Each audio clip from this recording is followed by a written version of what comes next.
આજે સવારથી ભારે ઉકળાટ હતો. લાંબા ચાલેલા ઉનાળાની ગરમીથી કંટાળેલા સૌને લાગતું હતું કે આજે વરસાદ આવશે.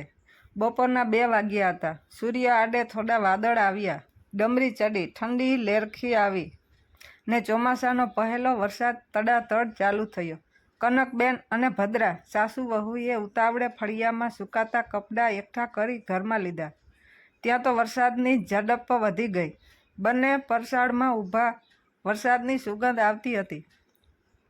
તે પૂરી થઈ ગઈ. થોડી વારમાં નાના છોકરા છોકરીઓ દેકારો કરતાં કરતાં શેરીમાં નહાવા નીકળી પડ્યા. મોટી છોકરીઓ પણ આવી તો છોકરા સાચવવાને બહાને પલળવાનો આનંદ લેવા સ્ત્રીઓ પણ નીકળી. વરસાદ ચાલુ હતો. નિરખવાના આનંદમાં સાસુ વહુ બેયના મોં મલકતા હતા. પલળતા નાચતા બાળકો, છોકરીઓ અને હસતી સ્ત્રીઓને જોઈ રહ્યા હતા. કનકબેને ભદ્રાને કહ્યું, અહીં ઊભી છો શું? તુંય જાને. વિલંબ કર્યા વગર ભદ્રાએ ટોળીમાં ભળી ગઈ. કનકબેનને ઘરે 3 માસ પહેલાં દીકરા દીકરીના લગ્ન હતા. દીકરી ઋત્વી ગઈ ને વહુ ભદ્રા આવી હતી. કનકબેન પલળતી ટોળકીને જોઈ રહ્યા. બીજી સ્ત્રીઓ અને યુવાન છોકરીઓ કરતાં ભદ્રા એને કંઈક વિશિષ્ટ દેખાતી હતી. ભીના થયેલા કપડાં શરીરને ચીટકી ગયા હતા. એનો આકર્ષક બાંધો બીજાથી અનોખો હતો. આંખોમાં જરાક પુરુષત્વ અંજાઈ ગયું હોય તેમ કનકબેને પુત્રવધૂના નાકથી માંડી પગની પાની સુધી લાલિત્યનું મૂલ્યાંકન કર્યું. ટોળીનું પલળવાનું ચાલુ હતું.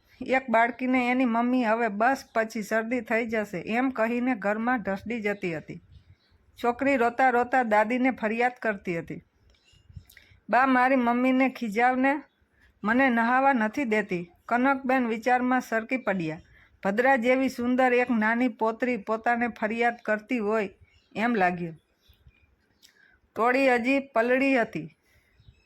હવે ગરમી દૂર થઈ ગઈ હતી. ઠંડો પવન સુસવાટા કરતો હતો. કોઈ તો ધ્રુજવા લાગ્યું હતું. કનકબેન ઘરમાં ગયા, ટુવાલ લાવ્યા.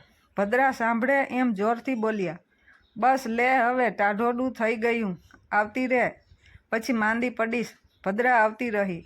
ચીટકેલા કપડાં પરસાળમાં ઊભીને એમને એમ નીચોવ્યા. ટુવાલથી હાથ, મોં, વાળ લૂછ્યા અને ટપકતા પાણી સાથે અંદર જતી રહી.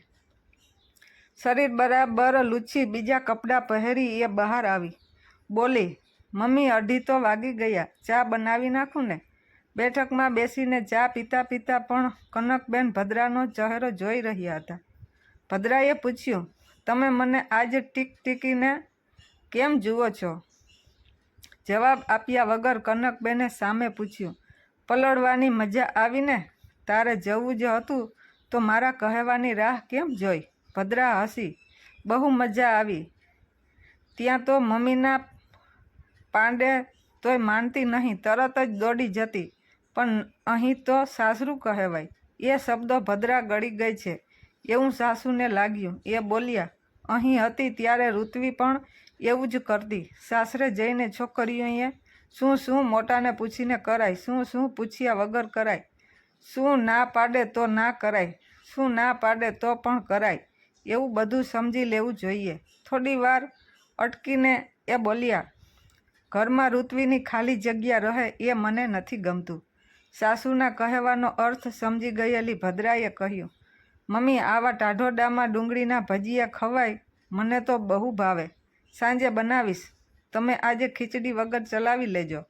કનકબેનને લાગ્યું કે ઋત્વીની ખાલી જગ્યા પૂરાઈ રહી છે.